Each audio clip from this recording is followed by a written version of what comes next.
Et malgré la note du ministère de l'Éducation nationale qui encadre les modalités d'inscription, force est de constater sur le terrain que plusieurs parents se font encore arnaquer dans les établissements scolaires publics par l'achat des rames papier et autres. Voyons tout cela avec Lariska Lormanengi.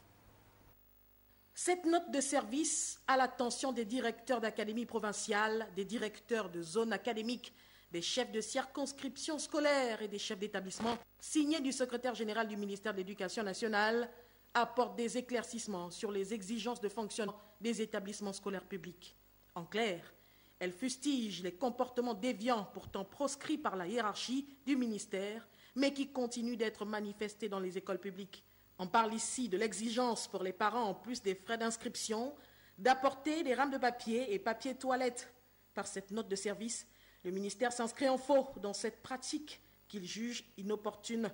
Aussi, la tenue de sport, qui jusqu'ici était vendue aux parents en package avec l'uniforme scolaire. À ce sujet, la note est claire, les épreuves pratiques de sport étant suspendues jusqu'à nouvel ordre dans le cadre des restrictions liées à la pandémie du Covid-19, seules les épreuves écrites de sport se feront. Par conséquent, pas besoin d'une tenue de sport. La note précise d'ailleurs que tout parent ayant déjà acheté une tenue de sport à son enfant devra être remboursé. Sur le terrain, plusieurs parents se font encore arnaquer par quelques indélicats, mais qui seront très vite recadrés selon les responsables du ministère de l'Éducation nationale. Les parents et les élèves sont donc appelés à la vigilance.